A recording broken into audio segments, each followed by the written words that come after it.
तो हेलो बच्चों, कैसे हो आप लोग? कैसी चल रही है पढ़ाई लिखाई? और मैं तुम लोगों को बता दूं कि बिना टाइम वेस्ट किए हुए आज मुझको ज़्यादा पढ़ाना है, तो मैं तुम लोगों को बता दूं कि हम लोगों ने पढ़ रखा है। हमने जो प्रीवियस टॉपिक पढ़ा है वो टॉर्क और टॉर्क से रिलेटेड क्वेश्चन किए थे। ठीक है, कि कोई करंट कैरिंग लूप जब मैग्नेटिक फील्ड में रखा जाता है तो उस पर लगता है टॉर्क, और ये कोई कठिन नहीं होता है, ये आसान होता है। कितना आसान होता है वो मैंने तुम्हें पिछले लेक्चर में बता दिया था। अब मैं तुमको बताऊं कि अब मुझको ज़रूरत है this is ampere circuital law की। ठीक है, एम्पियर सर्किटल लॉ के क्वेश्चंस टेस्ट में आने वाले, तो रेडी रहो। एम्पियर सर्किटल लॉ आज कराऊंगा और उससे रिलेटेड फिर जो भी क्वेश्चन बचे हैं वो तुम कर सकते हो। ठीक, हालांकि इसको पहले पढ़ा सकते थे बट पहले हम दूसरी डायरेक्शन में निकल गए थे तो वो सब ख़त्म करके हम इधर आ गए, तो कोई फ़र्क नहीं पड़ता। एम्पियर सर्किटल लॉ स्टार्ट करते हैं। ठीक है, तो एक बात समझ लो कि एम्पियर सर्किटल लॉ एक्चुअल में है क्या। एम्पियर सर्किटल लॉ का जो कंसेप्ट है वो काफ़ी हद तक इलेक्ट्रोस्टैटिक्स में जो तुमने गॉस थ्योरम गॉस लॉ पढ़ा है उससे काफ़ी मिलता जुलता है, तो काफ़ी हद तक थिंकिंग वही चलेगी। तो वो थिंकिंग थोड़ी सी दिमाग में रखना तो तुम्हें अच्छे से समझ आएगा। इवन एक बार अगर गॉस लॉ को रिवाइज कर लोगे, उसके एप्लीकेशंस को रिवाइज कर लो, तो उससे रिलेटेड ही चीज़ें यहाँ पे हैं काफ़ी हद तक 80% तक। तो थोड़ा सा चेंज है, तो टॉपिक अलग है तो चेंज तो थोड़ा बहुत होगा ही, लेकिन ये है कि काफ़ी हद तक तुमको उससे हेल्प मिलेगी। तो एक बार तुम रिवाइज कर लेना। तो स्टार्ट करते हैं एम्पियर सर्किटल लॉ।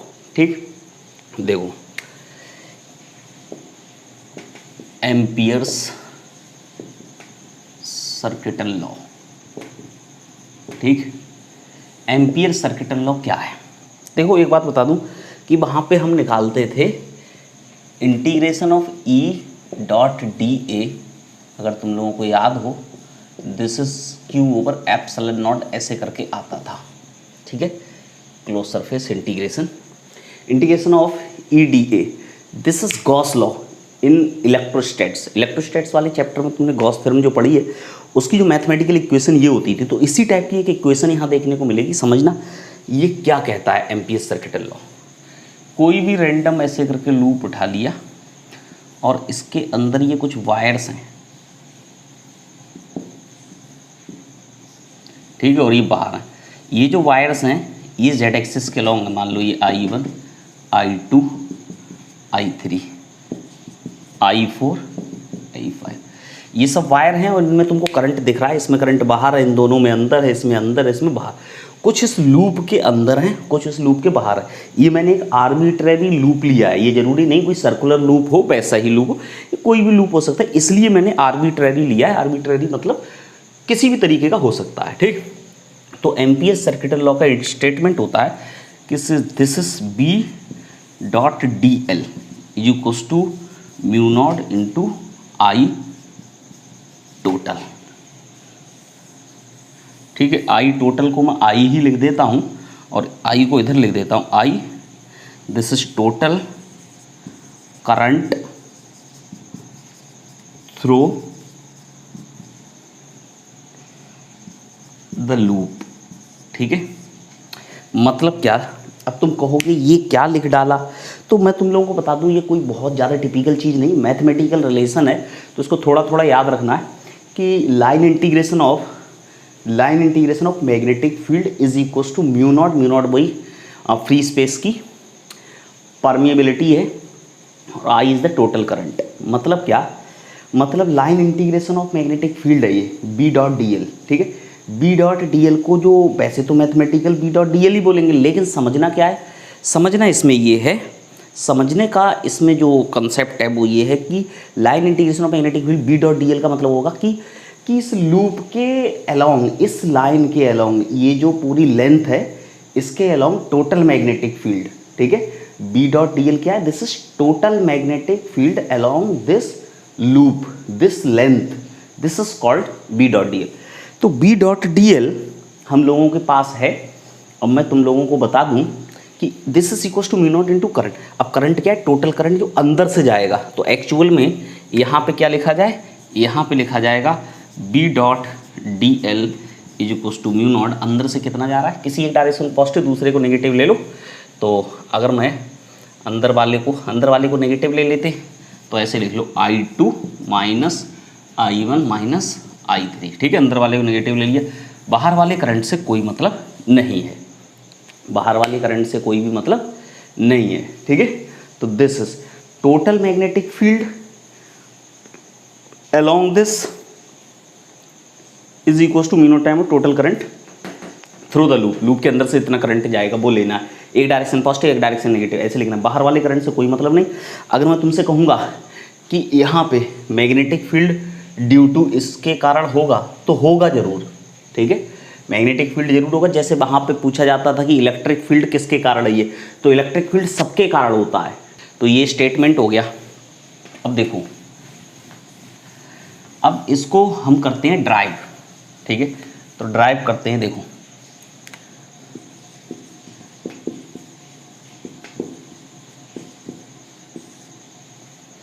इसमें ऐसे ले लो, पहले तो सर्कुलर लूप ले रहे हैं और यहाँ पे रख रहे हैं एक current carrying conductor along Z axis, ठीक है। This is current carrying conductor along Z axis, ठीक है। अब जेड एक्सिस के अलोंग रखा गया है। अब हम कहते हैं कि इसके कारण हम ये प्रूफ करना चाहते हैं कि line integration of B dot D L कितना होगा, और वो म्यू नॉट इंटू आई के बराबर होगा, ठीक है। तो लूप अपना ये रहा, ठीक। अब जो भी लूप बनाएंगे उस लूप का नाम रखा करेंगे एम्पीरियन लूप, ठीक। तो देखो एक बात समझो, ये एकदम ऐसे है और इससे आर डिस्टेंस, अभी क्या ना एक सिमेट्रिक लूप लिया है। सिमेट्रिक लूप लेने का मतलब क्या है कि मैंने एक सर्कुलर लूप ले लिया, ठीक है। एक कंडक्टर रखा है, उसके अराउंड एक सर्कुलर लूप लिया, और सर्कुलर लूप और इस डायरेक्शन में हम इसको ट्रैवर्स कर रहे हैं, ठीक है, ठीक है। हम कौन सी डायरेक्शन ट्रैवर्स करेंगे, तो एक काम ऐसे करते हैं, ठीक है। यहाँ पे मैग्नेटिक फील्ड तो ऐसे होगा, और डी एल ये जो एलिमेंट लिया छोटा सा, इसकी लेंथ भी ऐसे, क्योंकि लेंथ चाहिए मैग्नेटिक फील्ड, और थोड़ा सा मैग्नेटिक फील्ड के अलोंग लेंथ लेना है। जो लूप लेना है उसका एक पहले छोटा सा एलिमेंट लेना है, एलिमेंट मतलब डी एल लेना है, ठीक। तो इसको अगर समझते हैं हम लोग, तो देखो क्या होगा कि line integration of B dot D L, कैसे लिखें इसको, देखो बी और डी एल, भाई डी एल भी इसी डायरेक्शन में, और मैग्नेटिक फील्ड तो उसके कारण तुमको पता ही है, उसके कारण तो तरीका तो यही है। तो बी तो नीचे है ही है इस पॉइंट पे, तो दोनों सेम डायरेक्शन में हो गए, तो integration of B D L लिख सकते हैं, डॉट प्रोडक्ट हट जाएगा। और इसको हम लिख सकते हैं इंटीग्रेशन, वहाँ पे magnetic field infinite long wire के कारण, लॉन्ग वायर के कारण कितना होता है, current carrying conductor along Z axis, ठीक है। लॉन्ग कंडक्टर है वही वाला, ठीक है, जिसके कारण मैग्नेटिक फील्ड तुमको याद होता है। कितना होता है magnetic field, mu naught over 4 pi 2i over R into D L, सब कुछ कांस्टेंट भाई, mu naught over 4 pi 2i over R पूरे लूप में, यहाँ लो यहाँ लो यहाँ लो यहाँ लो, मैग्नेटिक फील्ड सब जगह बराबर, तो वो कांस्टेंट बाहर आ गया। इंटीग्रेशन ऑफ डी एल, अब तुम बताओ इंटीग्रेशन ऑफ डी एल की वैल्यू कितनी होगी, तो इंटीग्रेशन ऑफ डी एल की वैल्यू कितनी होगी, टोटल लेंथ, और टोटल लेंथ कितनी होगी, सिंपल 2 पाई आर। तो देखो 2 4 पाई पूरा कट गया, आर कट गया, कितना आया, म्यू नॉट इंटू आई। तो लेफ्ट हैंड साइड ली, integration of B D L लिया और उसको प्रूफ करके दिखा दिया म्यू नॉट इंटू आई के बराबर। This is the proof, this is the derivation of ampere circuital law. अगर तुमको बोर्ड में ड्राइव करने को आता है कि derive the Ampere circuital law, पहले कहा जाएगा स्टेटमेंट लिखो, तो स्टेटमेंट वही है, integration of B D L is equal to mu not into I. I कौन सा, जो लूप के अंदर वाला है, ठीक है। अभी बाकी और कुछ नहीं, इतना समझो कि लूप के अंदर वाला है जो है वो कितना है, वही वाला करंट लेना होता है, ठीक। तो तुम देखो इसमें प्रूफ करने के लिए हमने एम्पियर सर्किटल लॉ को हमने क्या किया, एक इनफाइनाइट लॉन्ग कंडक्टर लिया और उसके आसपास एक सर्कुलर लूप ले लिया, ठीक है। और सर्कुलर लूप के लिए integration of B D L की वैल्यू निकाली, और वो किसके बराबर आ गई, म्यू नॉट इंटू आई, तुम्हारे सामने है, म्यू नॉट इंटू आई के बराबर आ गया, ठीक है। तो इसको ड्राइव करने में कोई दिक्कत नहीं, सब लोग ड्राइव कर सकते हैं, इसको मिटा देते हैं, ठीक। अब जरूरी नहीं है कि वो एकदम रेगुलर लूप हो, ठीक है, वो लूप कैसा भी हो सकता है। वो लूप कैसा भी हो सकता है, इर्रेगुलर शेप का हो सकता है। मान लो सेकंड अगर प्रूफ की बात मैं करूँ, एक दूसरा प्रूफ भी, तुम तो एक से ही काम चला लेना। मान लो ये एक, और इसके अलोंग मैंने कोई भी ऐसे रेंडम लूप ले लिया, ठीक। अब देखो यहाँ से ये एक छोटा सा एलिमेंट लो ऐसे, ठीक है, ये डिस्टेंस r1 और इस छोटे से एलिमेंट का एंगल हो जाएगा d θ1 और ये एलिमेंट dl1, ठीक है। फिर एक और एलिमेंट लो इसी तरीके से, ये हो जाएगा dl2, ये एंगल हो जाएगा d θ2 और ये हो जाएगा r2, ठीक है। इस तरीके से छोटे छोटे एलिमेंट तुम ले सकते हो, ठीक। ये वाला लोगे तो ये हो जाएगा dl3, ये हो जाएगा r3 और ये एंगल d θ3, ठीक। तो ऐसे करके छोटे छोटे एंगल, छोटे छोटे लूप, छोटे छोटे एंगल, ठीक है, छोटे छोटे लूप। एक बार फिर से बना देना है, शायद तुमको क्लियर नहीं दिख रहा है। देखो ये कोई भी लूप ले लिया है और एक वायर रख दिया है, ठीक है। तो वायर ऐसे है, तो यहाँ से पहले मानो ये r डिस्टेंस पे, r1 पे d θ1 एंगल का एक छोटा सा लूप लिया जिसकी लेंथ l1। फिर एक और ले लिया dl2, ये है d θ2 और ये r2। इसी तरीके से बहुत सारे होंगे, ठीक है। तो ज़्यादा इसको गंदा नहीं करते जिससे तुमको साफ दिखे, ठीक। तो कैसे लिखा जाएगा देखो, अब ये तो करंट अंदर की तरफ है ही, ठीक है।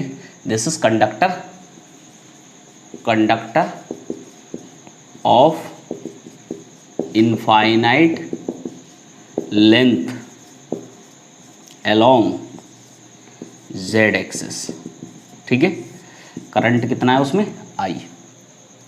अब फिर से वही लेफ्ट हैंड साइड ले लो, प्रूफ कर रहे हैं ना, तो b डॉट dl कैसे लिखोगे, इंटीग्रेशन। देखो b1, यहाँ मैग्नेटिक फील्ड कुछ और होगा, यहाँ और होगा, अलग अलग डिस्टेंस है ना, अब एकदम रेगुलर तो है नहीं भाई। यहाँ पे मैग्नेटिक फील्ड निकालो तो कुछ और होगा, वहाँ कुछ और होगा, तो अलग अलग एलिमेंट के लिए मैग्नेटिक फील्ड अलग अलग है। तो हम लिखेंगे b1 dl1 प्लस, अब तोड़ तोड़ के ही लिख लिया जाए, ठीक है। पूरे इंटीग्रेशन का मतलब क्या होता है, b1 dl1 plus b2 dl2 plus b3 dl3 ऐसे। तो इसका मतलब क्या हुआ, इसका मतलब हुआ b1 कितना हुआ, μ0/4 2i ओवर r1 और angle is equals to arc over radius से, angle is equals to arc over radius से। dl की जगह हम लिखेंगे r1 d θ1 प्लस दूसरा μ0/4 2i ओवर r2 और dl2 की जगह r2 d θ2, r2 d θ2। इन सब में क्या कॉमन आ जाएगा, μ0/4 2i, r1 से r1 कट जाएगा, r2 से r2 और अंदर रह जाएगा d θ1 plus d θ2 and so on. और ये सारे एंगल जुड़ते जाएंगे। तो पूरे लूप के लिए करना है, तो पूरे लूप के लिए इन सब एंगल का समेसन कितना हो जाएगा, एंगल का समेसन हो जाएगा 2π। तो 2π इंटू 2 4π, तो किसके बराबर आ गया। तो लूप चाहे तुम जैसा लो, जरूरी नहीं कि एकदम परफेक्ट सर्कुलर लूप लेना है, ठीक है। तो डिस्टेंस अलग अलग है तो मैग्नेटिक फील्ड अलग अलग है, इसलिए b1 b2 b3 करके लिखा, ठीक है। और उसको पूरे लूप के लिए कंटिन्यू करते जाएंगे, तो सो ऑन करके लिख देंगे और टोटल आ जाएगा और सारे एंगल का समेसन 2π आएगा, कट जाएगा। तो कोई भी लूप ले लो, ठीक है, इसको नोट करो, आसानी से कर सकते हैं। तो ये तो हो गए प्रूफ। अब प्रूफ के बाद आता है एप्लीकेशन, ठीक है। अब एप्लीकेशन पे बढ़ते हैं। देखो एप्लीकेशन इसके वाकई हैं, बोर्ड में भी पूछे जाते हैं, उन पर क्वेश्चन भी होते हैं। तो सबसे पहले application number 1, application of ampere circuital law, ठीक। जैसे गॉस थ्योरम में बहुत सारे एप्लीकेशन थे, ऐसे ही एम्पियर सर्किटल लॉ के भी बहुत सारे एप्लीकेशन हैं। तो पहले एप्लीकेशन से स्टार्ट करते हैं। देखो पहला है, अब इससे निकालेंगे क्या, इसका यूज़ करते हैं। This is use to find out the magnetic field at the different point due to different arrangement. कभी हम स्ट्रेट वायर के कारण निकालेंगे, लॉन्ग वायर के कारण, कभी सिलेंडर के कारण निकालेंगे, कभी सॉलिड हॉलो ऐसे करके निकालेंगे, ठीक है, कभी सोलेनॉइड के कारण निकालेंगे। तो this is application of Ampere circuit law का यूज किस में किया जाता है? This is use to find out the magnetic field. तो देखो सबसे पहले magnetic field due to infinite long conductor. ठीक, तो देखो ये इनफाइनाइट लॉन्ग कंडक्टर सबको पता है इसके कारण होता क्या है, तो वेरीफाई कर रहा है इससे। ठीक है, अब देखो इसके कारण हम लेते हैं कुछ आर डिस्टेंस पे, यहाँ मैग्नेटिक फील्ड निकालना है, तो इसके अराउंड इस तरीके से ना एम्पीयर सर्किटल लूप बना देंगे। ठीक है, इसको बोलते हैं एम्पीरियल लूप। दिस इज, इसे क्या बोलेंगे, जैसे वहाँ गॉसियन सरफेस होता था, यहाँ पे बोलेंगे एम्पीरियल लूप। ठीक, अब एम्पीरियल लूप में यहाँ पे एकदम बी इधर होगा, भाई ऐसे है करंट, तो बी अंदर की तरफ होगा, तो वो मैंने, चलो अगर तुमको ऐसा लग रहा है तो यहाँ पे एकदम परफेक्टली मैग्नेटिक फील्ड अंदर होगा।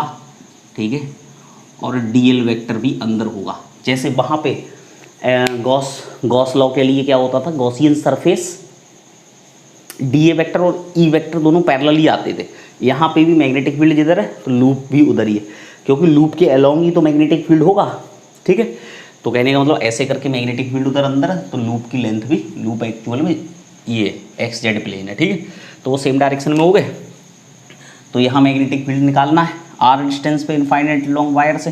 तो देखो integration of B dot D L, अब पूरी इक्वेशन लगाना है। प्रूफ में इसे लेके इसको ड्राइव करते थे, एप्लीकेशन में पूरा यूज़ करना है और मैग्नेटिक फील्ड फाइंड आउट करना है। तो एक बात क्लियर क्या है, एक बात ये है कि जैसे गॉसियन सरफेस पे हर जगह इलेक्ट्रिक फील्ड कांस्टेंट होता था, एम्पीरियल लूप पे हर जगह मैग्नेटिक फील्ड कांस्टेंट होगा। तो मैग्नेटिक फील्ड अगर कांस्टेंट होगा तो ये दोनों सेम डायरेक्शन में होते हैं, मैग्नेटिक फील्ड कांस्टेंट होगा तो बराबर हो जाएगा, इंटीग्रेशन के बाहर आ जाएगा, इंटीग्रेशन ऑफ डीएल रह जाएगा, तो म्यू नॉट, और वायर में करंट कितना है, आई। तो बी ऐसे ही इंटीग्रेशन ऑफ डीएल मतलब पूरा लूप, और पूरे लूप की लेंथ कितनी है, उसकी रेडियस आर है तो 2 pi R mu not I. तो बी इक्वल टू कितना आ जाएगा, mu naught over 2 pi I over R, या फिर बी इक्वल टू 4 पाई के फॉर्मेट में लिखोगे तो 2 आई ओवर आर। और तुम लोगों को याद हो तो इनफाइनाइट लॉन्ग के कारण mu naught over 4 pi 2 I over R होता था अगर उससे आर डिस्टेंस में निकालते। तो बहुत अच्छे से केयरफुली समझना हमने क्या निकाला है। हमारे पास इनफाइनाइट लॉन्ग वायर था, उसके कारण आर डिस्टेंस में मैग्नेटिक फील्ड कितना होता है वो सबको पता है, इतना होता है, वही हमने ड्राइव किया है। तो एम्पीयर सर्किटल लॉ का यूज़ किस में किया जाएगा, this is use to find out the magnetic field due to different arrangement. ठीक है, तो ये कोई बहुत बड़ी बात नहीं है, इक्वेशन का यूज़ करो, इक्वेशन का यूज़ किया तो आ गया। मिटा दूँ, देखो ध्यान से,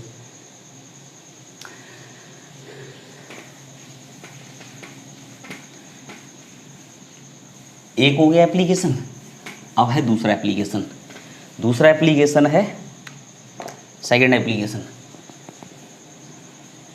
due to long hollow cylindrical pipe. ठीक है, cylindrical pipe, long hollow cylindrical pipe. ठीक है, देखो ऐसे जैसे वायर होता है लेकिन इसमें अंदर से ये खाली है ऐसे, लेकिन ये क्या है, लॉन्ग है। ठीक है, कैसा है, लॉन्ग। ठीक है, लॉन्ग है, और मैं कहता हूँ इसकी रेडियस कुछ डिफाइन कर दी जाए,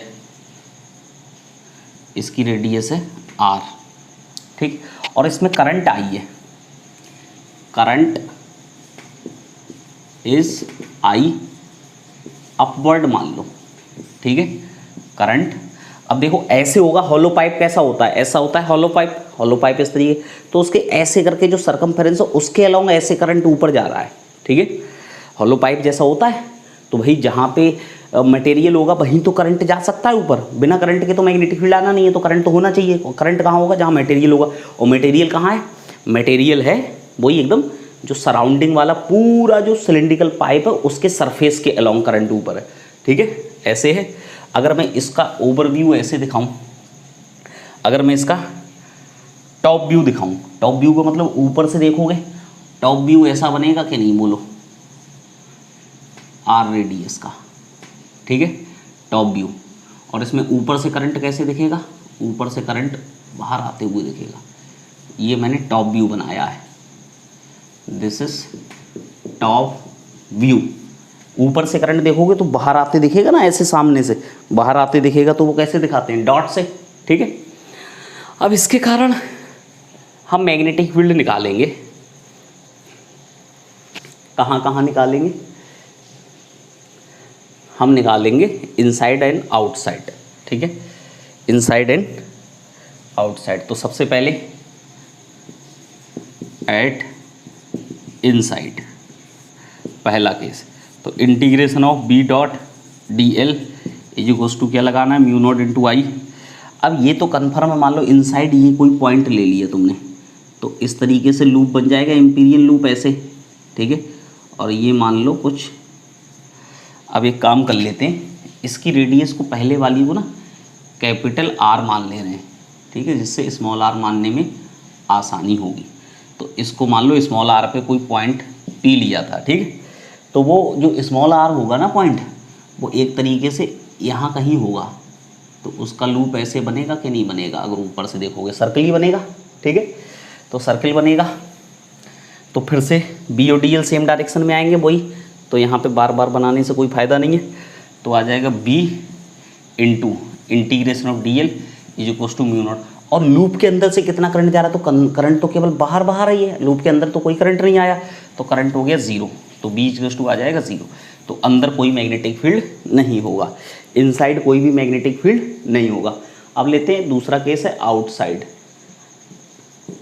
बहुत आसान है, बस इतना ही देखना होता है। आउटसाइड लो, आउटसाइड के लिए अलग से फिर से डायग्राम बना लिया जाए। मान लो ये कैपिटल आर वाली रेडियस, ये करंट ऐसे ही आ रहा था, ठीक है। तो आउटसाइड ये पॉइंट पी मान लो, तो ये एम्पीरियल लूप ऐसे बनेगा बड़ा वाला, ठीक है। और जो भी रेडियस मानते हैं, मतलब जो डिस्टेंस मानते हैं उस पॉइंट तक की, वो क्या होती है, स्मॉल आर, ठीक है। तो मान लो यहाँ पे वो पॉइंट दिखा दें यहाँ, तो उसका लूप ऐसे बनेगा कि नहीं बनेगा, बोलो, ऐसे ही बनेगा ना। आउटसाइड वाला पॉइंट है और ये डिस्टेंस कितनी है यहाँ से यहाँ तक, स्मॉल आर, ठीक है। नए वाले पॉइंट की डिस्टेंस क्या होती है, स्मॉल आर। अब फिर से लगाओ, क्या लगाओगे, integration of B dot D L is equals to mu not into I. तो बी बाहर आ जाएगा, B D L same direction में, इंटीग्रेशन ऑफ डी एल रह जाएगा म्यू नॉट। अब लूप के अंदर ये पूरा करंट है आई, सब मिला के जो टोटल करंट था वो आई था, वो टोटल करंट आई कितना हो जाएगा, वो तो आई ही रहेगा। तो बी और इंटीग्रेशन कितना हो जाएगा, 2 pi R mu not I. तो B is equals to mu naught over 4 pi 2 I over R. ये हो जाएगा मैग्नेटिक फील्ड आउटसाइड। तो आउटसाइड के लिए बिहेवियर इसका कैसा होगा, एकदम वही फॉर्मूला आया है जो लॉन्ग इनफाइनाइट वायर के लिए आया था, ठीक है। तो outside behaviour like long wire, ठीक है। तुम इसको आउटसाइड जब भी मैग्नेटिक फील्ड लिखना है तो सिलेंडर की जगह तुम अगर वायर कंसीडर कर लोगे तो भी तुम्हारा काम हो जाएगा, ठीक है। इतना काम कर सकते हो। और अगर सरफेस पे लिया जाए तो सरफेस के लिए तीसरा केस यहीं लिख दूँ, सरफेस के लिए small R is equals to बन जाएगा कैपिटल आर, ठीक है। तो बी इज इक्वल्स टू कितना आएगा, mu naught over 4 pi 2 I over capital R, ठीक है। तो सरफेस के लिए भी यही थिंकिंग चलेगी, ठीक है। सरफेस के लिए भी क्या थिंकिंग चलेगी, फिर से वही लॉन्ग इनफाइनाइट लॉन्ग वायर होगा, ठीक है। पाइप की जगह तुम वायर कंसीडर करके आंसर बता सकते हो, ठीक है। अब देखो इसका ग्राफ बनाना चाहो तो ग्राफ के लिए यहाँ पे अपनी जगह है, यहाँ ग्राफ बना सकते हैं। ये देखो ग्राफ कोई बहुत बड़ा नहीं है, सिंपल सा है, बी और आर। तो सेंटर से सरफेस तक तो कुछ था नहीं, और सरफेस पे जो भी है यहाँ पे कुछ आएगा, और फिर उसके बाद डिक्रीज होना स्टार्ट हो जाएगा।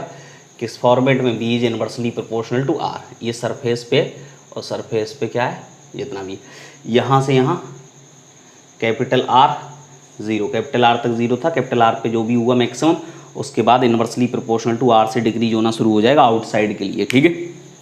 तो ग्राफ बनाने में कोई दिक्कत नहीं है, ग्राफ ऐसे बन जाएगा। मिटा दूँ, अब लेता हूँ मैं ड्यू टू हॉलो पाइप की जगह सॉलिड पाइप, और सॉलिड पाइप में through out the cross section current वहाँ यूनिफॉर्मली डिस्ट्रीब्यूटेड होगा, ठीक है। तो वहाँ करंट डेंसिटी लगाना पड़ेगा, करंट पर यूनिट एरिया, वो कंसेप्ट हो जाएगा। तो ये वही वाले हैं जैसे वहाँ पे होता था हॉलो स्फीयर के कारण होता था, फिर सॉलिड स्फीयर के कारण होता था, सब याद है ना। उसी तरीके के हैं ये। जैसे यहाँ पे देखो, this is due to solid conducting cylinder, ठीक है। कंडक्टर तो चाहिए यहाँ, क्योंकि उसके बिना तो करंट फ्लो नहीं हो सकता ना, और बिना करंट के मैग्नेटिक फील्ड कहाँ आएगा। तो लिखा जाए या ना लिखा जाए, तुम्हारे दिमाग में होना चाहिए कंडक्टर तो है ही है। तो देखो, अगर देखा जाए तो ये सॉलिड है, ठीक है।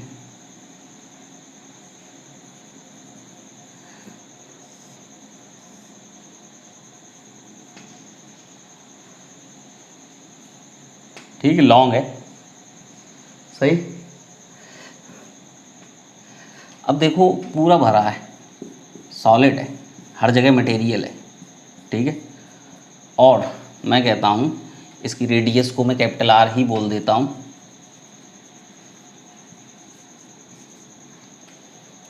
और करंट एकदम ऐसे ही जा रहा है, ठीक है, through out it's cross section.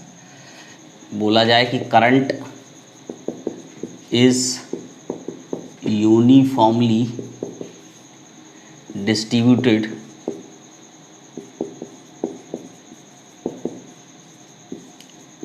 along its cross section. अब तुमको ये तो पता होगा कि इसका क्रॉस सेक्शन कैसा होता है, सर्कुलर, ठीक है।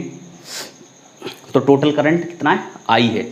अब देखो, अगर मैं इसका टॉप व्यू देखूं तो टॉप व्यू कैसा दिखेगा, ऊपर से अगर मैं देखूंगा तो मुझको ऐसे दिखेगा, और करंट ऊपर से देखूंगा तो ऊपर मेरी तरफ आते हुए दिखेगा, तो करंट ऐसे होगा, हर जगह होगा, ठीक है। पहले वाले पे केवल आउटर पेरीफेरी के अलोंग था, यहाँ ऐसे होगा करंट, ठीक है। अब इसमें भी 3 पॉइंट, इनसाइड, आउटसाइड और सरफेस पे, ठीक है। तो देखो ध्यान से, सबसे पहले मैं पॉइंट ले रहा हूँ आउटसाइड।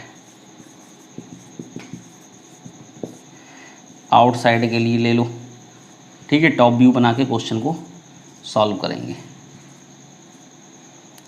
तो अगर मैं तुमसे कहूँ कि इसकी रेडियस आर, तो आउटसाइड मान लो ये पॉइंट रहा, और इसको लेके ऐसे करके बनाया, क्या बनाया, Amperian loop. This is Amperian loop. Outside अगर पॉइंट मानोगे तो ऐसा पॉइंट आएगा, यहाँ पे इस डायग्राम में ऐसे दिखेगा। ये डिस्टेंस कितनी होती है, आर। बाकी बी बी ए से ही और डी एल, ये दोनों सेम डायरेक्शन में, ठीक है। यहाँ दिखाओगे तो बी बी ए से, भाई करंट ऐसे है ना, तो बी ए से, और डी एल भी ऐसे, ठीक। तो हम लिखेंगे integration of B dot D L is equals to mu not into I. तो बी बाहर आ जाएगा, दोनों सेम डायरेक्शन में, डॉट प्रोडक्ट हटेगा, कांस्टेंट बाहर आएगा, integration of D L. Integration of D L इसका पूरा लेंथ, किसका, एम्पीरियन लूप का, तो वो कितना आएगा, 2πr और म्यू नॉट। और पूरे के अंदर अगर देखा जाए तो टोटल करंट तो इस लूप के अंदर ही है, तो टोटल करंट तो आई, तो B is equals to once again वही आ गया, म्यू नॉट ओवर 4π। तो बार बार वही सब आता है, तो ज़्यादा इसीलिए कहते हैं एक बार समझ लोगे तो आसान हो। तो आउटसाइड के लिए तो दोनों में वही फॉर्मूला है, इनसाइड में बदल जाएगा, क्योंकि उसमें इनसाइड में करंट नहीं हो रहा था, इसमें ज़रूर होगा, क्योंकि करंट एक्सेस से आउटर पेरीफेरी तक एक तरीके से, मतलब यूनिफॉर्मली डिस्ट्रीब्यूटेड है। आउटसाइड आ गया, अब निकालो इनसाइड के लिए, ठीक है। तो देखो सेकंड केस यहाँ ले रहा हूँ इनसाइड का। इनसाइड में तो मान लो ये है, तो ऐसे करके बन जाएगा लूप, ठीक है। डिस्टेंस आर ही होती है, तो integration of B dot D L mu not I, तो B integration of D L is equal to mu not.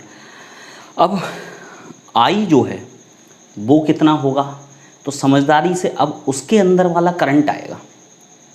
तो अगर मैं करंट को लिखूं तो एक्चुअल में जो करंट होगा वो पता है कितना होगा, आई कितना है, आई टोटल है, तो करंट डेंसिटी डिफाइन कर लें, I over pi R square.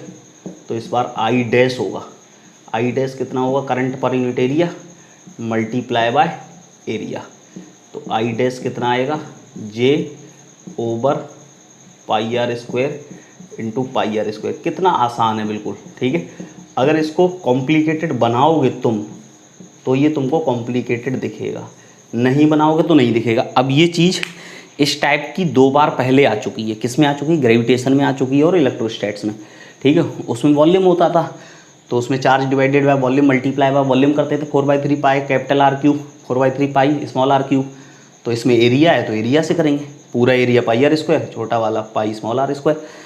तो म्यू नॉट इंटू एक्चुअल में ये आई जो है अब आई डैश बन चुका है, ठीक है। ये क्या बन चुका है अब, आई डैश, ठीक है। तो B dot D L mu naught और आई डैश कितना आया, तो आई डैश अगर मैं जे के टर्म्स में लिखना चाहता हूँ, ठीक है, आई के टर्म्स में भी लिख सकता हूँ, मैं जे के टर्म्स में लिख रहा हूँ, ठीक है। तो आई डैश जे के टर्म्स में कितना है, आई डैश ये जे के टर्म्स में ये था, ठीक है। जे के टर्म्स में कितना है, J into pi R square. I dash कितना आया, J into pi R square. तो बी इंटू इसकी length 2 pi R mu not J pi R square, pi से पाई कट गया, B equals to mu not J R by 2। इसको तुम याद कर लो, इसको याद कर लो। तुम चाहो तो आई के टर्म्स में भी लिख सकते हो, आई के टर्म्स में बस आई डैश की जगह ये वैल्यू रखनी है, या फिर जे की वैल्यू रख दो, जे की वैल्यू कितनी, I over pi R square, तो वो आ जाएगा, ठीक है। तो जिसके टर्म्स में लिखना है उसके टर्म्स में लिख लो। अब इसका ये हो गया, इनसाइड हो गया, आउटसाइड हो गया, इसको तुम याद कर लो इनसाइड के लिए, ठीक है। तो तुम सोच रहे हो कि जे के टर्म्स में क्यों लिखा है, मैं बता रहा हूँ, मुझे आगे ज़रूरत है इसलिए मैंने लिखा है। तुम चाहो तो आई के टर्म्स में लिख सकते हो, जे की वैल्यू तुम्हारे सामने रखी हुई है इन टर्म्स ऑफ आई, वो वहाँ रख दोगे तो तुम्हारा आंसर आई के टर्म्स में आएगा। तीसरा केस सरफेस। अगर तुम सरफेस पे देखोगे तो सरफेस पे तो क्या है, आउटसाइड वाले में small R equals to capital R रखो, small R equals to capital R outside वाले में, ठीक है। तो बी इक्वल्स टू कितना आएगा, तो आउटसाइड और सरफेस तो वही है बिल्कुल पहले वाले की तरह, ठीक है। तो देखो अगर इनसाइड देखोगे तो B is directly proportional to R है, आउटसाइड देखोगे तो इन्वर्सली प्रोपोर्शनल टू आर है। ग्राफ कैसे बनेगा, इनसाइड डायरेक्टली प्रोपोर्शनल और फिर इन्वर्सली प्रोपोर्शनल, ठीक है। ये बनेगा बी और ये बनेगा आर। कहाँ मैक्सिमम है, सरफेस पे। तो ऐसे क्वेश्चन तुमसे पूछे जाते हैं कि कहाँ मैक्सिमम, तो सरफेस। ये सीधा है डायरेक्टली प्रोपोर्शनल और ये rectangular hyperbola inversely proportional graph है, देख लो ध्यान से, ठीक है। इतना काम कर सकते हो। Mu naught J R by 2 inside रहेगा, तो इसको हम याद रखेंगे इनसाइड वाले को, ठीक है।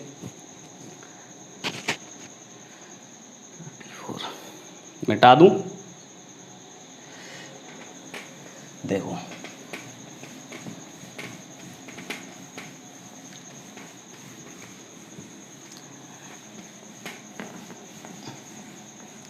अब इस पे एक क्वेश्चन देख लो, इस पे कई बार एक क्वेश्चन पूछा गया है, मोस्ट इंपॉर्टेंट क्वेश्चन है, ठीक है। सॉलिड वाले के लिए ग्राफ कैसा होता है इसका, ऐसा, ठीक है। ये कैपिटल। अब एक बात समझो, अगर मैं किसी पॉइंट पे आऊँ, हो सकता है अगर यहाँ पे ये b है तो कहीं पे b/2 भी हो सकता है, ठीक है। तो इस बात को ऐसे समझना है तुमको कि मैं कहता हूँ कि अगर इसकी रेडियस, पाइप की रेडियस, जो सॉलिड पाइप है, सॉलिड कंडक्टर, उसकी रेडियस अगर मान लो, अगर उसकी रेडियस है कैपिटल आर, तो r/2 पे और 2r पे, r/2 पे और 2r पे जो मैग्नेटिक फील्ड है उसका रेशियो कितना होगा, ठीक है ना। तो find out ratio of B at r/2 and 2r if r is the radius of pipe, ठीक है। और करंट यूनिफॉर्मली डिस्ट्रीब्यूटेड, ये करंट इज यूनिफॉर्मली डिस्ट्रीब्यूटेड, ठीक है। तो देखो r/2 तो इनसाइड हो गया, तो सबसे पहले एट r/2 लिखें, v1 is equals to mu naught over 4 pi. अब देखो मेरे पास तो ये था mu naught J into r/2 था, तो v1 इज इक्वल्स टू मैं लिख सकता हूँ म्यू नॉट जे की जगह करंट डिवाइडेड बाय भाई पाई आर स्क्वायर, इसमें कोई बुराई नहीं है, और r की जगह r/2 और 2 तो नीचे है ही, तो v1 कितना आया म्यू नॉट, पूरा क्लासिकल तरीके से लिख लेना, I over mu naught over 4 pi I over R, इतना हो गया, सही है। कुछ नहीं किया मैंने, स्मॉल आर की जगह small R is the distance, वो कितनी r/2 है, उसकी जगह r/2 लिख दिया, एक 2 नीचे पहले से था म्यू नॉट, और आई की जगह पाई आर स्क्वायर, अगर उसकी रेडियस आर है तो पाई आर एट 2r, तो आउटसाइड हो गया, तो आउटसाइड तो वही फॉर्मूला है mu naught over 4 pi 2i over r होता है, और r कितना हो जाएगा 2r, सही है, कोई दिक्कत। अब 2 से 2 कट जाएगा, बराबर आ गए देखो, ठीक है। तो b1 over b2 is equals to 1 आ जाएगा। देखो बहुत ध्यान से और समझ लो अच्छे से, अगर तुमको लग रहा हो कि तुमको समझ नहीं आया तो एक बार सोचोगे तो तुमको समझ आएगा।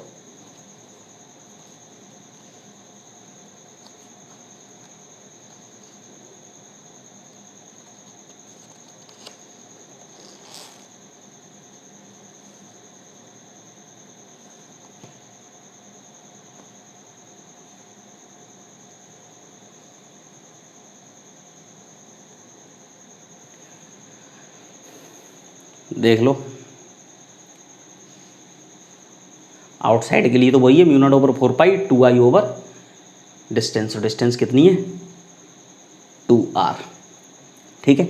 इनसाइड के लिए क्या था म्यू नॉट JR/2, यही था म्यू नॉट JR/2, तो म्यू नॉट JR/2 लगाया, तो म्यू नॉट जे की वैल्यू i ओवर,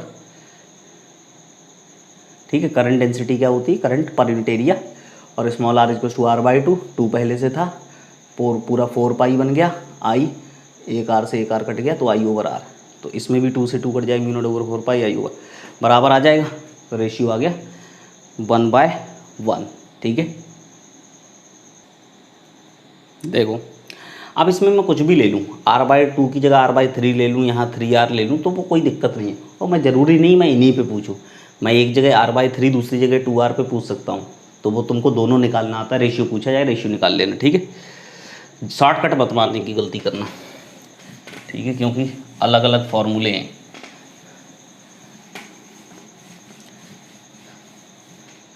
ये हो गया सॉलिड वाला। अब देखो क्वेश्चन,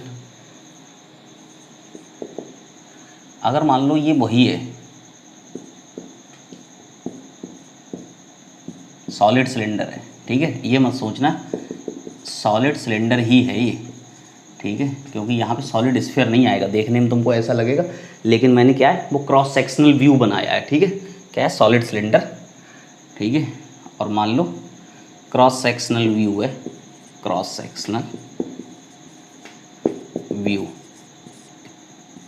इसकी रेडियस कैपिटल R, ठीक। मैं कहता हूँ इसमें करंट डेंसिटी वेरिएबल है, करंट डेंसिटी क्या है J is equals to J0 into R है, और R क्या है, R is the distance from axis, distance कहाँ से एक्सेस से, और J0 क्या है, दिस इज अ कांस्टेंट, ठीक। तो कहा गया एट R/2 पे मैग्नेटिक फील्ड कितना होगा, ठीक है, तो इसको बताना है। अब ध्यान से सुनो क्वेश्चन, क्वेश्चन में बोला कि ये क्रॉस सेक्शनल व्यू बनाया वही सॉलिड सिलेंडर है, लेकिन इस बार डेंसिटी यूनिफॉर्म है नहीं, कैसी है डेंसिटी वेरिएबल है, ठीक है। अगर डेंसिटी वेरिएबल है तो कहा कि बताओ r/2 पे वहाँ मैग्नेटिक फील्ड कितना होगा। तो बस एक ही बात समझनी है कि इस टाइप के क्वेश्चन को कैसे करना है, ठीक है। एक बार समझ जाओगे, अच्छा क्वेश्चन है, कई बार पूछा गया, अच्छे एग्ज़ाम में पूछा गया, ठीक है। तो ध्यान दो क्या करना है, सब कुछ पुरानी कहानी, कुछ नया नहीं है। देखो अब क्या कर रहे हैं, सोचो कि r/2 पे मैग्नेटिक फील्ड निकालना है। कैसे निकालेंगे, हमने क्या किया, हमने यहाँ पे क्या किया कि एक एम्पीरियल लूप बनाया, ठीक है। ये एम्पीरियल लूप रहा, ये किसका है, r/2 रेडियस का, ठीक। अब हम लगाएंगे integration of B.dl is mu not into I. अब इससे कितना करंट जाएगा, वो करंट समझदारी से निकालना है। करंट कैसे निकालना है, current is integration of J, current कैसे निकाला जाएगा, J इंटू 2πr dr से। क्योंकि तुम direct J into πr square नहीं लगा सकते, पाई r/2 का स्क्वायर नहीं लगा सकते। अगर तुम सोचो, अगर तुम करंट का डायरेक्ट लगा दो कि current is equal to current density multiply जितने एरिया से, एरिया कितना बोला गया, r/2 का बोला गया रेडियस का, तो पाई r स्क्वायर का क्रॉस सेक्शन, पाई r/2 का स्क्वायर का क्रॉस सेक्शन। तो भाई हर जगह तो वेरिएबल है ना, कांस्टेंट होता तो हम डायरेक्ट रख देते। तो कैसे करके एलिमेंट के लिए लिखना है, तो वो एलिमेंट कैसे बनाया गया, एक्चुअल में वो एलिमेंट ऐसे बनाया गया है, ठीक है। ऐसे कहाँ बनाए, यहाँ पे ऐसे करके लिया गया है, किसी पे रैंडम पे r लिया है और फिर उसको dr तक वेरी कराया है, ठीक है, और फिर लिमिट्स लगा देंगे।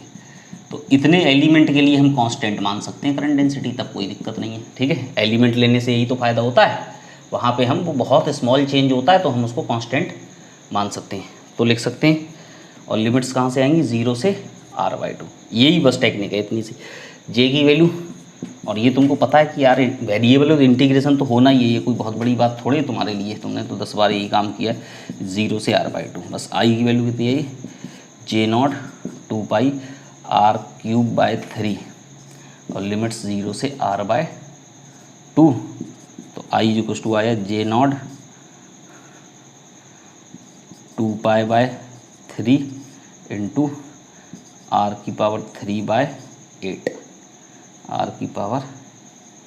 r⁵ बस ये वैल्यू अगर तुम यहाँ रख दोगे तो यहाँ आ जाएगा b into 2πr/2। Amperian loop तो वही रहेगा, अंदर करंट निकालने का तरीका ये था। तो लेंथ कितनी होगी, 2πr/2, ठीक है, और म्यू नॉट, और आई तुमने उधर निकाल लिया, आई नॉट कितना है, आई है J0 इंटू 2/24। चलो 2/24 को कट कर दिया, 1/12 आ गया, 1/12 J0 पाई नीचे 12 ऊपर r³। तो b और रीअरेंज करना है तो पाई से पाई, ये 2 से 2 कट गया, ये पाई से ये पाई कट गया, तो b आ जाएगा म्यू नॉट J0 r²/12, ठीक है। एक r से एक r भी कट गया, तो उसमें कोई दिक्कत नहीं है। कैसे लिखना है, ट्विस्ट कितना था, बस इतना। क्या चीज़ ध्यान रखनी है, इंटीग्रेशन B/dl में कोई इंटीग्रेशन नहीं करना, सिंपल एम्पीरियल लूप है, मैग्नेटिक फील्ड कांस्टेंट होगा, लेंथ जो भी लूप है 2πr/2 वो आ जाए सीधे। बस इसमें ट्विस्ट है करंट लिखने में, करंट लिखने का ट्विस्ट वो लिखा हुआ है कैसे लिखना है, ठीक है। अब अच्छा क्वेश्चन है, एक बार देखोगे तो तुमको समझ आ जाएगा, तुमको पता चल जाएगा कि यार करंट डेंसिटी वेरिएबल है, तो वेरिएबल में तो इंटीग्रेशन करते ही है, ठीक है। मिटा दूँ 47।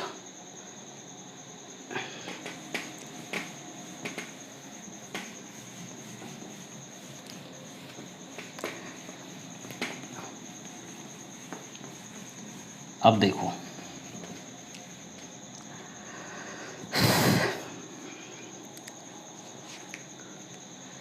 कुछ और केसेस बचे हैं। अगर मान लो तुमसे ये बोला जाए क्वेश्चन नंबर 1, ठीक है, ये है और इसकी रेडियस है अपनी तरफ से मान ली कुछ 2r, और इसमें से ऐसे करके एकदम समझदारी से इतना पोर्शन काट के निकाल दिया, वही है ये सिलेंडर ही, ठीक है, ऐसे ही करके बोला जाएगा। जब बनाया जाएगा ना तो वो ऐसे बनाया जाएगा, ऐसे करके कहा जाएगा ये काट के निकाल दिए, ऐसे। समझ रहे हैं ना बात को? ठीक है, एक साइड से निकाल दिए ना काट के, और दूसरे साइड का ऐसे करके, ठीक है, तो वो ऐसे करके काट के निकाला है तो वो ऐसा ही दिखेगा। समझ रहे हैं ना? एक साइड से काट के निकाला, लेकिन एक्चुअल में जब ऊपर से देखोगे तो जो कटा हुआ होगा उसके आसपास पूरा वो रीजन ऐसे करके दिखेगा। ठीक है, इसलिए ऐसे इसको बनाना ठीक नहीं होता है।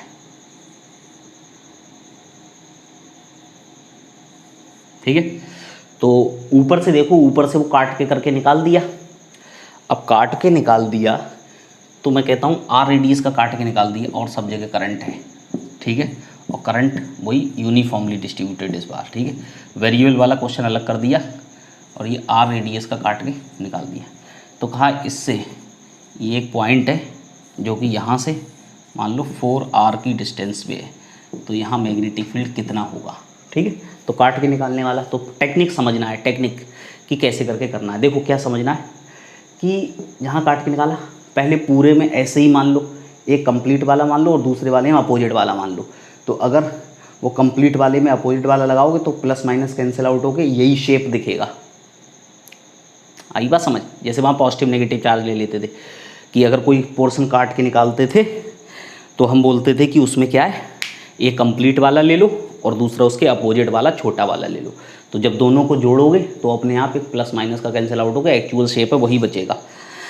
तो यहाँ पे क्या है, यहाँ पे भी थिंकिंग क्या चल रही है, थिंकिंग ये चल रही है कि एक पूरा ले लो। ठीक है, मैग्नेटिक फील्ड तुमको 4r पे निकालना है, तो 4r ये रहा, यहाँ मैग्नेटिक फील्ड निकालना है। ठीक है, अब देखो ध्यान से कि थिंकिंग क्या चलेगी। थिंकिंग ये, स्टेप नंबर 1, एक पूरा मानो, ये माना पूरा, इसके कारण लिखो, पूरा मानो बिल्कुल परफेक्ट। ठीक, कोई कटा उटा हुआ नहीं। ठीक है, पूरा परफेक्ट। यहाँ पे मैग्नेटिक फील्ड V1 लिखो, कितना आएगा, करंट अंदर, मैग्नेटिक फील्ड किधर आएगा, डाउनवर्ड डायरेक्शन में। ठीक है, तो इसकी वैल्यू कितनी आएगी। अब भाई आउटसाइड है तो इसकी करंट डेंसिटी ही डिफाइन कर देता हूँ, J है, दैट इज कांस्टेंट। ठीक, तो V1 कितना आएगा, अब सबको पता है आउटसाइड के लिए फॉर्मूला क्या है, mu naught over 4 pi, this is 2i over कितना है, ये डिस्टेंस कितनी है 4r, 2i ओवर 4r। ठीक है, अब i तुमको पता है। ठीक है, i तुमको लिखना है, तो i कितना हो जाएगा भाई, करंट डेंसिटी तो J है, करंट पर यूनिट एरिया, जितने एरिया के लिए लिखना है लिख लो। तो V1 की वैल्यू कितनी आई, V1 इज टू आया म्यू नॉट ओवर 4 पाई 2, और I की वैल्यू J इंटू पाई 4r स्क्वायर। इसका एरिया कितना, इसकी रेडियस 2r, तो 4 पाई r स्क्वायर, और नीचे डिस्टेंस तो 4r है ही। तो देखो 4 पाई से 4 पाई कट गया, 2 से 2 कट गया। V1 की वैल्यू कितनी आई, म्यू नॉट JR बाय 2। सही है, ये V1 आ गया। J के टर्म्स में लाना है मुझको। ठीक है, मतलब एक फॉर्मेट लेके चलेंगे कि J के टर्म्स में लिख देंगे। तो J के टर्म्स में देखो ध्यान से, J के टर्म्स में तुमको समझ आया कि नहीं।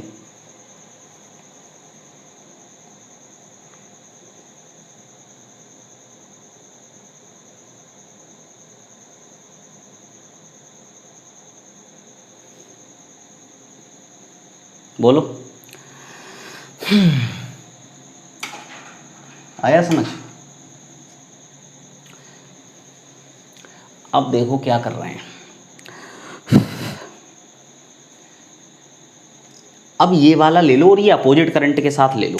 ठीक है, लाइक दिस, अपोजिट करंट इधर ले लो। ठीक है, और इन दोनों को जोड़ देंगे फिर। ठीक ना, तो यहाँ से ये डिस्टेंस कितनी हो गई, इसके सेंटर से लिखो भाई, ये 4r है, ये r है, तो ये 3r, तो यहाँ से ये डिस्टेंस आई 3r। लिखना सेंटर से ही ये दोनों के, एक अलग क्वेश्चन बन के आ गया ये छोटा सा। तो इसके लिए भी आउटसाइड है, तो आउटसाइड है, तो इसके कारण किधर आएगा, इसके कारण आएगा ऊपर मैग्नेटिक फील्ड। ठीक है, और ऊपर आएगा तो कितना आएगा, mu naught over 4 pi into 2 I कितना होगा जे इंटू इसका area pi R square divided by distance कितनी 3r। तो B2 की वैल्यू कितनी आई एक्चुअल में म्यू नॉट पाई से पाई कट गया 2 से 2 कट गया mu not J R by 2 से 2 कट गया 6। सही है। ये तुम्हारे पास B1 B2 दोनों आगे, दोनों की डायरेक्शन अपोजिट है, दोनों का रिजल्टेंट निकाल लो। वही अपोजिट डायरेक्शन तब तो सब्ट्रैक्ट होगा। तो B नेट जो आया वो आया B1 माइनस B2 करके आ जाएगा अपोजिट डायरेक्शन की वजह से। तो mu not J R 1/2 minus 1/6 तो आया mu not J R 6 3 minus 1 2 तो mu not J R by 3। ये मैग्नेटिक फील्ड होगा और ये होगा किधर डाउनवर्ड डायरेक्शन में, क्योंकि जो ज़्यादा उधर आएगा वो नीचे वाला ये है। तो ये काट के निकाला जाएगा। तो कैसे करके सोचना है। यहाँ पे जो भी क्वेश्चन होंगे वो ऐसे क्रॉस सेक्शन ही बना के दिए जाएंगे या फिर ऐसे बना के दिए जाएंगे। ऐसे बना के दिए जाएँ तो ऐसे बना लेना, ठीक है। ये बोला जाएगा कि आधा रेडियस का काट के निकाल दिया कुछ भी, तो तुम्हें ऐसे क्रॉस सेक्शन बनाओ फिर तुमको समझ में आने लगेगा। तो एक पूरे के कारण मानना, एक अपोजिट वाला लेके वो दोनों को जोड़ना। अब ये उठा के अगर यहाँ पे चिपका दोगे तो ये वाला अंदर करंट और ये बाहर, तो ये तो करंट कैंसिल आउट हो जाएगा। तो ये वाले में कुछ नहीं दिखेगा करंट, जो ये वाला करंट है इसी के कारण आया ये नेट। सही है। मिटा दें, ठीक है। कैलकुलेशन अपनी चेक करते रहना, बाकी सब कुछ सही है। 2i ओवर 4r I J into 4 pi r square 4 pi से 4 पाई कट गया mu not J R by 2 आ गया mu naught 2 into J into pi R square. नीचे डिस्टेंस सेंटर से ही लेना होता है, तो बाकी ठीक है। अब मैं दूसरा केस ले रहा हूँ। इसमें मैंने दोनों के आउटसाइड लिया था, अब इनसाइड ले रहा हूँ, ठीक है। समझना, 3 तरीके के केस बनाएंगे जैसे वहाँ पे 3 केस बनाए थे, ठीक है। इसमें मैंने काट के निकाला, काट के निकालने के बाद जो पॉइंट लिया था वो एकदम बाहर लिया था, कटे हुए वाले के भी बाहर था और बिल्कुल बड़े वाले के भी बाहर। दूसरा क्वेश्चन, फॉर्मेट याद रखना है, ठीक है।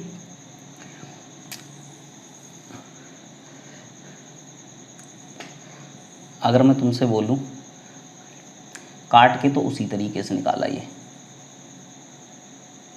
सही है। इसकी रेडियस वही है 2r, इसकी रेडियस वही r, करंट वही है, काट के उतना ही निकाला।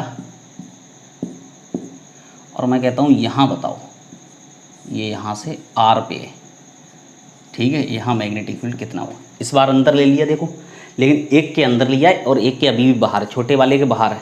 तो फिर से एक पूरा वाला, ठीक है, फिर से एक पूरा वाला ये है।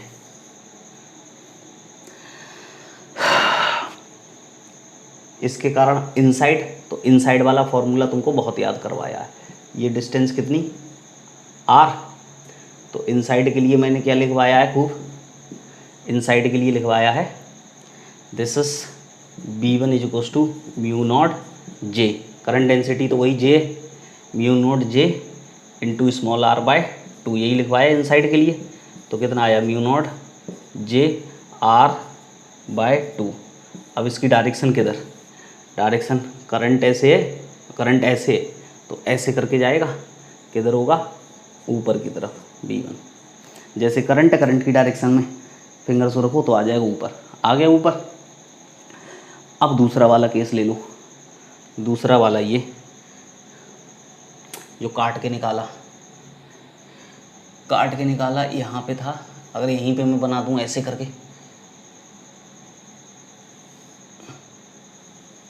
सही है। तो इसके कारण ये डिस्टेंस कितनी हो गई, ठीक है। ये वाला पूरा वाला है, इसमें पूरे वाले में करंट ऐसे ही मानो जैसे दिया है, ठीक है। इसमें ऐसे ही मानते हैं, इसमें अपोजिट मान लेते हैं भाई, वही तो तरीका है अपोजिट वाला। अब अपोजिट वाले के लिए ये डिस्टेंस कितनी हो गई, इसके सेंटर से 2r हो गई। तो इसके कारण B2 कितना आया, B2 आया mu naught over 4 pi 2i over distance 2r। तो B2 इक्वल्स टू कितना आया म्यू नॉट ओवर 4 पाई, ठीक है। आउटसाइड के लिए तो वो जो सिलेंडर था उसके आउटसाइड के लिए तो इनफाइनाइट लॉन्ग वायर है ना ये, तो 2i ओवर r, तो 2 से 2 कट गया, i की जगह j into pi R square divided by r, तो B2 इज टू कितना आया, mu not J R by 4। किधर आया, बाहर है, तो इसके कारण आएगा नीचे की तरफ, दिस विल बी B2। ये बात समझ में नहीं आई हो तो मुझको बताओ। आउटसाइड के लिए वही होता है mu naught over 4 pi 2i over r, r कितना, सेंटर से 2r डिस्टेंस, तो 2r लिखा, कट गया 2 से 2, i की वैल्यू लिख लो, i कितना होगा j इंटू पाई, इसकी radius pi R square, pi से पाई कट गया, mu not J R by 4 आ गया। अब दोनों किधर हो गए, एक ऊपर एक नीचे, तो नेट मैग्नेटिक फील्ड कितना आया, B1 माइनस B2, तो B1 माइनस B2 तो कितना आ जाएगा, mu not J R 1/2 minus 1/4, तो mu not J R by 4 किधर आएगा, ज़्यादा वाले की डायरेक्शन में, ऊपर की तरफ आ जाएगा। देख लो, ये समझ लो कि तुम आसान टॉपिक नहीं पढ़ रहे हो, तुम मोस्ट टिपिकल पार्ट पढ़ रहे हो। मोस्ट टिपिकल पार्ट देखो कितने सरल तरीके से पढ़ रहे हो, कुछ ऐसा तो है नहीं बहुत हाई फाई कुछ बता रहा हूँ, ठीक है, बिल्कुल बेसिक बता रहा हूँ। हाँ, इससे लास्ट वाला है, उसमें थोड़ी सी मेहनत करेंगे तब जाके वो निपट जाएगा।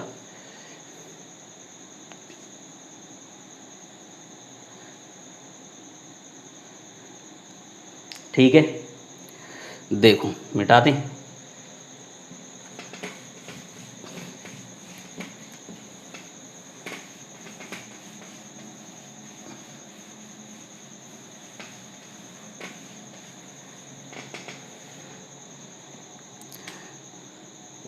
देखो तीसरा वाला दोनों के अंदर लेंगे, मान लो ये वही है, ठीक, और इसमें से ये काट के ऐसे निकाला था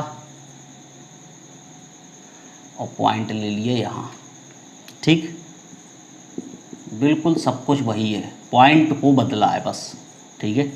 पॉइंट पहले कहाँ लिया था, पहले ऐसी जगह लिया था जो कि दोनों के बाहर था, दूसरी बार कहाँ लिया, एक के अंदर लिया था, बड़े वाले के अंदर आया था, छोटे वाले के बाहर। अब दोनों के अंदर, बड़े वाले के भी अंदर ही बनेगा ये पॉइंट और छोटे वाले के भी अंदर बनेगा, ठीक है। तो देखते हैं, ये मान लो यहाँ है ये पॉइंट, ठीक है, ये इसका सेंटर, यहाँ से ये डिस्टेंस r1 मान लो, ये r2 मान लो, ठीक, ये है, और ये मान लो इसका C1 मान लो, C2 मान लो, और ये P पॉइंट मान लो, ठीक। अब वही एक पूरा वाला लो और एक बाद में काट के निकालने वाला, तो देखो बहुत ध्यान से, बाकी सब कुछ वही है, रेडियस वही है, इसकी रेडियस सबको पता है r होती थी, इसकी रेडियस सबको पता है 2r होती थी, करंट डेंसिटी कांस्टेंट j होती थी, ठीक है। अब देखो कंप्लीट वाले के लिए लो, ये कंप्लीट, तो कंप्लीट के लिए देखो ध्यान से, इसके लिए पॉइंट यहाँ है, ठीक है, इनसाइड। अब तुम देखो इनसाइड करंट ऐसे, तो मैग्नेटिक फील्ड तो एकदम ऐसे करके आएगा, कैसे, इसके परपेंडिकुलर वाली लाइन के अलोंग, ठीक है, तो उसको मैं यहाँ बना लूँगा,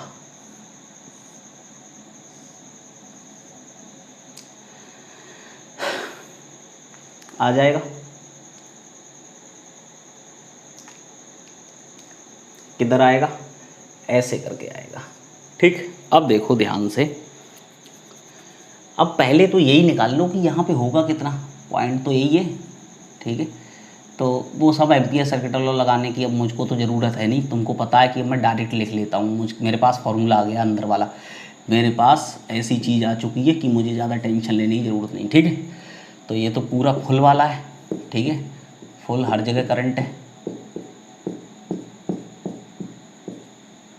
सही है। तो B1 इज टू कितना आएगा, पूरे वाले का कारण म्यू नॉट जे R1, कितनी डिस्टेंस है, R1 सेंटर से बाय 2, ठीक है, डायरेक्शन देख लेंगे किधर है, ठीक। अब दूसरे वाले पे आओ,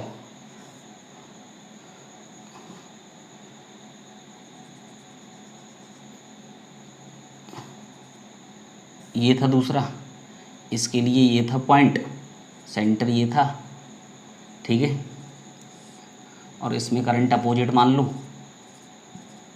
सही है, करंट एकदम अपोजिट है बाहर, तो इसके कारण किधर होगा, ऐसे, तो इसके कारण इस लाइन के तो परपेंडिकुलर होती है ये लाइन मैग्नेटिक फील्ड वाली, ठीक है ना। तो इसके कारण मैं कहूँ B2 इसके भी अंदर है, म्यू नॉट जे, इसकी लाइन ये R2, सेंटर से डिस्टेंस R2 डिवाइडेड बाय 2 हो गई, सही है, आ गए, परफेक्ट, ठीक है, एकदम इसके परपेंडिकुलर ऐसे, इधर ऐसे, तो एकदम इस लाइन के परपेंडिकुलर ऐसे, सही है। वैल्यू आ गई कितनी है। अब देखो, अब इनको करते हैं सॉल्व, इसको बनाने की ज़रूरत नहीं थी, ये वाला तो इसमें ही दिख रहा है, यहाँ बनाते हैं, देखो ध्यान से। अब दो वेक्टर हैं, दोनों अलग अलग डायरेक्शन में, तो उनका रिजल्टेंट हम एक ही पॉइंट से बना सकते हैं। ये B1 था, ये B2 था, ठीक, और बहुत ध्यान से देखो उस वाले डायग्राम को, C1 C2, ये डिस्टेंस क्या थी R1, ये डिस्टेंस क्या थी R2, इसको मिला लो, ये एंगल कुछ थीटा बोल लो, θ1, इसको बोल दो θ2, ठीक। अब तुम एक बात बताओ, अब तुम देखो ध्यान से, यहीं देखो, देखो अगर बहुत ध्यान से देखा जाए तो मैं तुमसे कहूँ कि ये एंगल θ1, ये एंगल कितना है θ1, तो ये एंगल कितना θ1 है ना, ये θ1, तो ये 90 माइनस θ1, तो ये θ1, ठीक है। अब ये आ गया θ1, तो वर्टिकल वाली लाइन से B1 का एंगल θ1 है, मतलब ये एंगल θ1 है, ठीक। अब यहाँ आओ, यहाँ मान लो इसको अपनी तरफ से θ2, तो ये कितना आएगा θ2, तो वर्टिकल से इसका B2 का एंगल भी कितना है θ2, ठीक है। अब देखो horizontal component of magnetic field, भाई B1 साइन θ1 पॉजिटिव और माइनस का B2 साइन θ2 अपोजिट इधर, तो माइनस में करके आ गया। अब देखो ध्यान से, अगर देखा जाए तो मैं कहता हूँ ये डिस्टेंस है, देखो ये R1 है, तो ये R1 साइन थीटा हो जाएगा, तो R1 sine theta is equals to H, इसको H मान लो, तो ऐसे ही R2 साइन θ2, R2 साइन θ2, ये भी H, भाई R1 साइन θ1 ये कंपोनेंट बना, R2 साइन θ2 ये कंपोनेंट, ये एक ही चीज़ है, इसको H मान लिए, तो ये दोनों बराबर आ गए। अब B1 और B2, ठीक है, तो देखो यहाँ से B1 और B2, तो एक बात समझ लेते हैं, B1 B2 की वैल्यू रख लो, B1 B2 की वैल्यू कितनी, B1 की वैल्यू कहाँ है, वो रही, तो mu not J/2 common, mu not J/2, mu not J/2 common, ठीक है। यहाँ R1 साइन θ1 आ जाएगा और माइनस यहाँ आ जाएगा R2 साइन θ2 आ जाएगा, तो R1 साइन θ1 और R2 साइन θ2 तो बराबर हो गए, तो ये कट जाएगा, तो 1 माइनस 1 0 हो जाएगा, तो हॉरिजेंटल कंपोनेंट तो आ जाएगा मैग्नेटिक फील्ड का 0, ठीक, बिल्कुल बेसिक ज्योमेट्री है। हॉरिजेंटल कंपोनेंट कितना हो जाएगा 0। अब निकालते हैं वर्टिकल कंपोनेंट, तो वर्टिकल कंपोनेंट कितना आएगा, ये नीचे जाएगा, वो भी नीचे, मतलब B1 cos θ1 plus B2 cos θ2, mu not J/2 common, R1 cos θ1 plus R2 cos θ2, तो म्यू नॉट J/2। अब देखो ध्यान से, ये क्या है, R1 कॉस θ1 ये है और R2 कॉस θ2 ये है। इन सेंटर्स के बीच की डिस्टेंस कुछ भी हम डिफाइन कर सकते हैं, मैं उसको L डिफाइन कर दे रहा हूँ, ठीक है। तो C1 C2 के बराबर होगा, यहाँ लिख दूँ R1 cos θ1 plus R2 cos θ2 is equals to C1 C2 is equals to L, इन दोनों का सम जोड़ के इसको जोड़ो, सेंटर्स के बीच की डिस्टेंस, सेंटर्स के बीच की डिस्टेंस को एल बोल दिया, दिस इज एल, ये आ गया। और ये किधर है बाकी नीचे की तरफ, वो तुमको डायरेक्शन वहाँ से दिख रही है नीचे की तरफ, ये रहा। तो इसमें ऐसे करके निकला, ठीक है। अब तुम कहोगे एक बार और बता दो सर, ये तो तुमको कहना ही है, तो मैं एक बार और बताऊंगा भी, क्योंकि अच्छा क्वेश्चन है, बताने के लायक है। तो 1 मिनट 8 सेकंड का वीडियो हो चुका है, लेकिन फिर भी बताएंगे। दोनों के अंदर लिया पॉइंट, पहले वाले कंप्लीट ले लो, उसके अंदर मैग्नेटिक फील्ड अंदर, वो करंट अंदर, तो मैग्नेटिक फील्ड एकदम इस लाइन के परपेंडिकुलर ऐसे, इसमें बाहर वाला तो एकदम परपेंडिकुलर इस लाइन को ऐसे, इस लाइन को R1 बोला, इसको R2 बोला, इसका θ1 बोला, इसका θ2 बोला, ये θ1 तो ये θ1, ये θ2 ये θ2, ठीक। फिर क्या किया, फिर किया ये कि दोनों मैग्नेटिक फील्ड को एक ही जगह से बना लिया, एक V1 sin θ1 V2 sin θ2 बनेगा, और बाकी ये एंगल θ1 मतलब ये वाला एंगल θ1 है, ये एंगल θ2 है, ठीक है। तो हमने ये ट्रायंगल बना लिया θ1 θ2, तो R1 sin θ1 R2 sin θ2 बराबर, और V1 V2 की वैल्यू इनसाइड के लिए सबको लिखनी आती है, वो वैल्यू रखी तो ये कट गया। वर्टिकल कंपोनेंट में ये दोनों जुड़ेंगे, V1 cos θ1 V2 cos θ2, तो V1 V2 की वैल्यू तो यहाँ से रख दी, बाकी R1 cos θ1, ये R1 cos θ1, ये R2 cos θ2, दोनों जुड़ के सेंटर्स के बीच की डिस्टेंस वो कुछ भी डिफाइन कर दी, वो L डिफाइन कर दी। मीन्स इसका मतलब ये हुआ कि अगर मैं कोई भी रैंडम पॉइंट पिक करूँ, मैंने कोई भी पॉइंट पिक किया, ऐसे तो कोई स्टैंडर्ड पॉइंट तो उठाया नहीं, बीच में कोई पॉइंट उठाया, लेकिन इन दोनों पे डिपेंड नहीं किया, किस पे डिपेंड किया, सेंटर्स के बीच की डिस्टेंस। तो इन कहने का मतलब बीच में काटोगे तो अंदर मैग्नेटिक फील्ड यूनिफॉर्म होगा, देखो जे भी कॉन्स्टेंट, म्यू नॉट कॉन्स्टेंट, और सेंटर्स के बीच की डिस्टेंस कॉन्स्टेंट, तो inside that cavity magnetic field is constant, ठीक है। इनसाइड, ये इतना लिख लो, याद कर लो, inside cavity magnetic field is uniform, ठीक है। अब जो मैंने डायरेक्शन ली है उसके हिसाब से नीचे आया है, अगर क्वेश्चन में डायरेक्शन बाहर की तरफ ये वाली दे दी जाएगी तो हो सकता है ऊपर आ सकता है, लेकिन मैग्नीट्यूड में कांस्टेंट है, direction on the basis of the direction of current हो सकता है अपोजिट हो जाए, ठीक है, नीचे की जगह ऊपर हो जाए, और कुछ नहीं हो सकता, ठीक है। तो यूनिफॉर्म मैग्नेटिक फील्ड होगा, और उसमें यूनिफॉर्म मैग्नेटिक फील्ड में कुछ भी क्वेश्चन बनाया जा सकता है। तो हालांकि ये भी अपने आप में अच्छा है, तो यूनिफॉर्म मैग्नेटिक फील्ड के जो केसेस बनाए, तो अब मैं वापस उन सब पे तो नहीं जाऊंगा, तो उससे रिलेटेड सारे क्वेश्चन बन सकते हैं, यूनिफॉर्म मैग्नेटिक फील्ड वाले बोल दिया जाएगा। अब ये नीचे है, तो मैं कहूँगा हॉरिजॉन्टल डायरेक्शन में एक पार्टिकल फेंका, तो भैया वो इसके परपेंडिकुलर फेंका, ग्रेविटी का इफेक्ट निग्लिजिबल मान लिया, ये किधर है नीचे, इसको इधर फेंक दिया हॉरिजॉन्टल डायरेक्शन, तो परपेंडिकुलर वाला केस बन जाएगा, सर्किल वाला, तो वो सर्किल वाला अपना काम कर सकता है। तो बाकी कहानी उधर से सोचोगे, यूनिफॉर्म मैग्नेटिक फील्ड के जो केसेस ऑलरेडी तुमने पढ़ रखे हैं, ठीक है। तो अब बचा है केवल सोलेनॉइड और टोरॉइड। नेक्स्ट लेक्चर में सोलेनॉइड टोरॉइड करा दूंगा और बार मैग्नेट शुरू करूंगा, ठीक है, क्योंकि 1 घंटा 11 मिनट हो गया है, तो मैं और ज़्यादा इसमें जाना नहीं चाहता, मैं चाहता तो इसको 1.5 घंटे में खींच सकता हूँ, ठीक है, लेकिन मुझको कुछ क्वेश्चन भी करवा देने, सोलेनॉइड के क्वेश्चन पूछे जाते हैं, तो उसमें आधा घंटा कम से कम लग ही जाएगा, 40 मिनट लग जाएगा, इसलिए 2 घंटे की तरफ वीडियो बढ़ने लगेगा। तो फिर ठीक है, तब तक के लिए इतना ही करते हैं, और फिर मिलते हैं नेक्स्ट वीडियो में। Then take care.